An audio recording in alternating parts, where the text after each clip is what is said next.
रायगड महाराष्ट्रासह देश विदेशातील ताज्या बातम्या पाहण्यासाठी मॅक्स इंडिया लाईव्ह चॅनलला सबस्क्राइब करा आणि बेल आयकॉन दाबायला विसरू नका।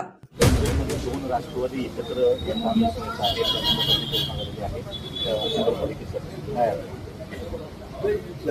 नगर परिषदेमध्ये या ठिकाणी आमचे माजी आमदार राजेश पाटील या तालुक्यातील नेते आहेत।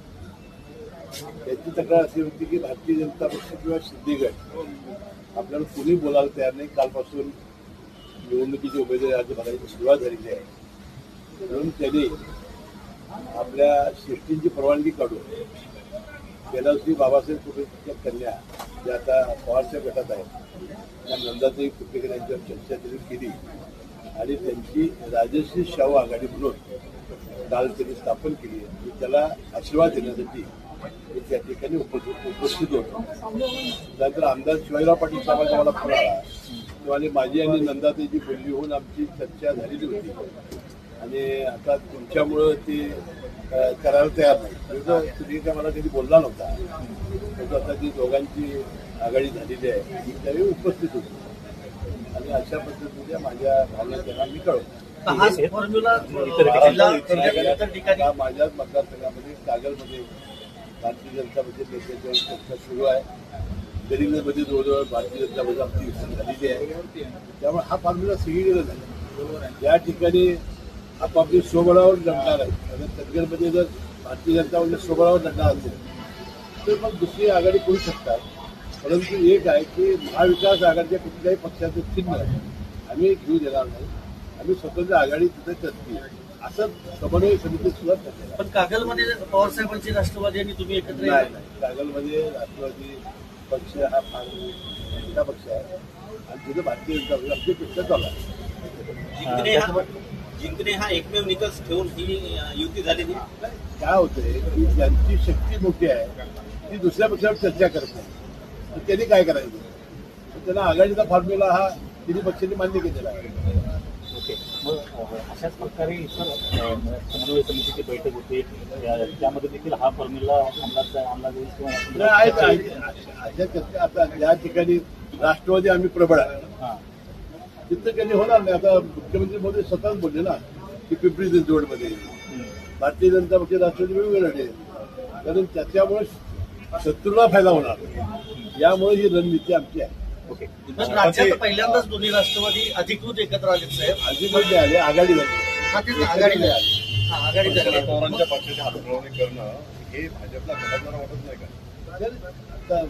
आधी शिवाजीराव पाटलांची त्यांची बोलणी झालीच होती ना। भारतीय जनता पक्षाचे आज जे आमदार आहेत त्यांचे त्याचे बोलणी फायदा झाली। पण तानाजी सावंतांसारख्या नेत्यांनी टीका केलेली होती वेगळ्या शब्दामध्ये, खालच्या स्तरावर जाऊन दोन्ही राष्ट्रवादी एक रणनीती ठरलेली आहे म्हणजे महाविकास आघाडीला कसाही प्रकारचा फायदा होणार नाही या पद्धतीची रणनीती आपण आखलेली आहे। महाविकास आघाडीचा फायदा आता आघाडी झाली ना। त्याचबरोबर पाच पवारचा विषय जो आहे त्यानंतर हा जमीन व्यवहार देखील झाला, परंतु यामुळे थोडीशी पक्षाची बदनामी जी आहे ती एक लक्षात आलं असेल ज्यावेळेला ही घटना घडली आणि 4 वेळा आमचे नेते राष्ट्रीय अध्यक्ष उपमुख्यमंत्री अजितदादा पवार यांनी चारही ठिकाणी मुलाखतीमध्ये सांगितलं की हे मला प्रकरण माहिती नव्हतं। सकाळपासून संध्याकाळपर्यंत मी जनतेच्या कामामध्ये आणि विकास कामामध्ये मी असतो आणि आपण बघितलं असाल की यानंतर दादा हा किती सच्चा आहे हे जनतेने ओळखले, तर दादाला माहिती नव्हतं, शत्रूने सुद्धा आणि शंका उपस्थित केली नाही आणि मग ठीक आहे तुमच्या म्हणण्याप्रमाणे थोडंसं आपल्या मुलाला सुद्धा आपण व्यवस्थितपणाने अशा गोष्टी समजावून सांगण्याचं काम भविष्यात करतील, परंतु दादांचा आपण या प्रकरणामध्ये लोकांना पटलेला की दादाचा अजिबात या काही संबंध नाही। काही राजकारणी तुमच्या पक्षाला दलालांचा पक्ष असं संबोधतात, काही ठिकाणी महायुतीमध्ये मनभेद दिसत आहेत, यावर आजच्या समन्वय समितीमध्ये चर्चा होती आहे। आता बाकीच्या पक्षाबद्दल त्याच्या बोलायचं नाव घेऊन बोलला तर मी त्याला बोलेल।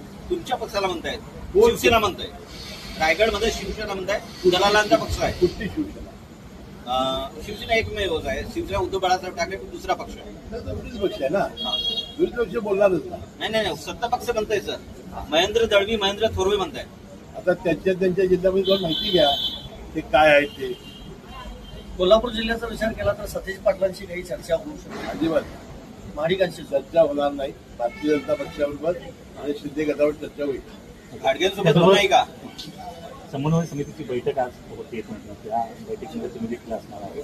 त्या बैठकीत काय चर्चा झाली? काय नाही, आता समन्वय समितीच्या बैठकीमध्ये आता तिन्ही पक्षाची जास्तीत जास्त नगरपंचायती आणि नगरपालिका निवडून येतील, तर महानगरपालिका जिल्हा परिषद निवडून येतील याचाच विचार होईल.